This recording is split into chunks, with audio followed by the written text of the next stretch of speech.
हमारे जीवन में कुछ घटनाएं होती हैं जिन्हें हम समझ नहीं पाते और कुछ ऐसी चीजें भी होती हैं जिन्हें हम समझने की कोशिश नहीं करते। एक ऐसे ही अजीब और खौफनाक अनुभव का सामना किया था विराट ने। विराट एक सामान्य पत्रकार था जो हमेशा अपने काम को ईमानदारी से करता था और तर्कपूर्ण सोच में विश्वास करता था।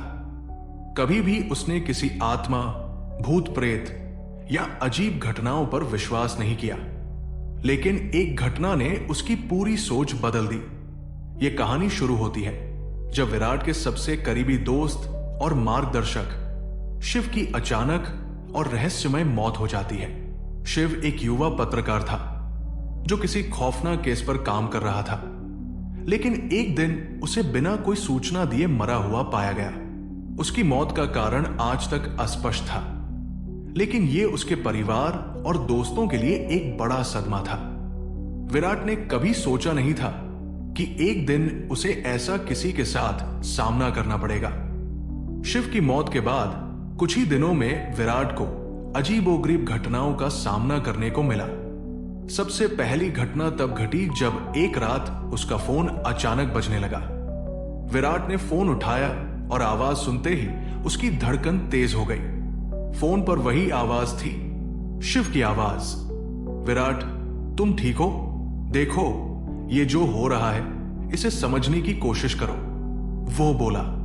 विराट ने गहरे शोक और डर में लहराते हुए कहा, क्या तुम मर चुके हो? शिव, ये कैसे हो सकता है? फोन में एक हल्का हंसी का स्वर गूंजा और फिर आवाज अचानक कट गई। विराट ने कई बार फोन लगाया, लेकिन कोई उत्तर नहीं मिला।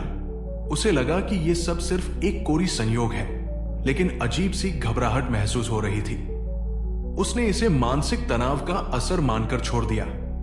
विराट ने सोचा कि उसे अब इस घटना को दिमाग से निकाल देना चाहिए, लेकिन फोन कॉल्स का सिलसिला बढ़ता गया। अब हर दिन, खासकर रात के अंधेरे में, फोन उसकी स्क्रीन पर आता। वो कभी भी चुपचाप या खाली नंबर से आता। शुरुआत में वो उसे नजरअंदाज करता था, लेकिन फिर वो जानता था कि ये वही कॉल्स हैं जो किसी भी जीवित व्यक्ति से नहीं आ सकती। एक रात जब विराट बिस्तर पर लेटा था, उसका फोन फिर से बजा। उसने उठाया और सुनी शिव की आवाज। इस बार शिव कुछ और विचित्र बातें कह रहा था। विराट, तुम मेरे बिना क्या करोगे? तुम मेरा पीछा नहीं छोड़ सकते, मैं तुम्हारे पास हूं। ये शब्द विराट को शारीरिक रूप से झकझोर गए। यह आवाज पूरी तरह से वही थी जो उसने शिव से सुनी थी, और उस समय वो कोई टेक्निकल गड़बड़ी नहीं थी, बल्कि कुछ और ही था।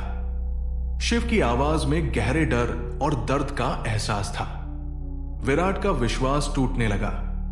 उसने इसे एक दुर्घटना माना, लेकिन जैसे जैसे दिन बढ़े वो और अजीब होती गई। वो फोन कॉल्स अब और तीव्र और व्यक्तिगत हो गए थे। एक रात जब वो इन कॉल्स से जूझ रहा था, उसे अचानक अपने कमरे में अजीब सी खामोशी महसूस होने लगी। कमरे की बत्तियां चली गई और बाहर से हल्की सी सरसराहट सुनाई देने लगी। विराट को यह महसूस हुआ कि वो अकेला नहीं था। क्या यह सब बस संयोग था या फिर कुछ और? विराट अब पूरी तरह से इन फोन कॉल्स में उलझ चुका था। वो इनका कारण जानने के लिए और ज्यादा छानबीन करने लगा। वो शिव के परिवार से मिला, लेकिन किसी ने भी कुछ खास जानकारी नहीं दी। उसने पुराने फोन रिकॉर्ड्स चेक किए और पाया कि कॉल्स कभी भी एक अज्ञात नंबर से आते थे। यह नंबर हमेशा अनजान या अज्ञात होता था, लेकिन इन कॉल्स में किसी तरह की घिनौनी ध्वनियां और हंसी थी जो विराट के अंदर डर पैदा करने के लिए काफी थी। जैसे जैसे वो इन कॉल्स की तह तक पहुंचने की कोशिश करता, उसे और भी विचित्र घटनाओं का सामना करना पड़ता। घर के दरवाजे पर अचानक दस्तक होती, वस्तुएं बिना कारण हिलने लगती, और कभी कभी विराट को महसूस होता कि कोई उसे घूर रहा है। उसकी फोन की बैटरी लगातार चार्ज रहती, भले ही उसने उसे इस्तेमाल न किया हो, और अजीब कॉल्स बार बार आती। अंत में विराट ने कुछ ज्यादा गहरे रिसर्च किए और उसे पता चला कि ये कॉल्स सिर्फ शिव के लिए नहीं, बल्कि कुछ और लोगों के लिए भी हो चुकी थी। उन सभी की मौतों का कारण रहस्यमय था और सभी ने इन अजीब कॉल्स का अनुभव किया था। ये कॉल्स एक पुराने और डरावने शाप से जुड़ी हुई थी जो उस जगह से संबंधित था जहां शिव की मौत हुई थी। विराट को अंततः एक पुरानी किंवदंती के बारे में जानकारी मिली जिसमें कहा गया था कि ये कॉल्स उन व्यक्तियों के लिए होती हैं जिनकी मौत किसी अपूर्ण कार्य के कारण हुई हो। शिव की मौत में भी कुछ ऐसा था जो अपूर्ण था और इसलिए उसकी आत्मा अपने अधूरे काम को पूरा करने के लिए विराट को बुला रही थी। अब विराट को यह समझ में आ गया कि वो किसी अज्ञेय शाप से बंध चुका था। अब वो इन घटनाओं का सामना करने के लिए तैयार था, लेकिन उसका सामना उस समय हुआ जब वो एक अंतिम कॉल पर पहुंचा। विराट, तुम क्या समझ रहे हो? तुम अगला हो। एक कांपती हुई आवाज सुनाई दी। ये आवाज शिव की थी, लेकिन वो किसी डरावने तरीके से गहरी और भयावह हो गई थी।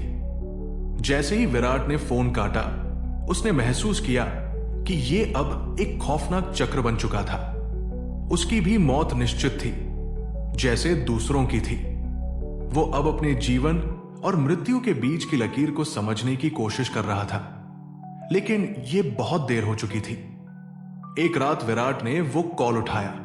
इस बार जब उसने फोन पर कुछ कहा तो दूसरी तरफ से कोई जवाब नहीं आया, सिर्फ घना सन्नाटा था।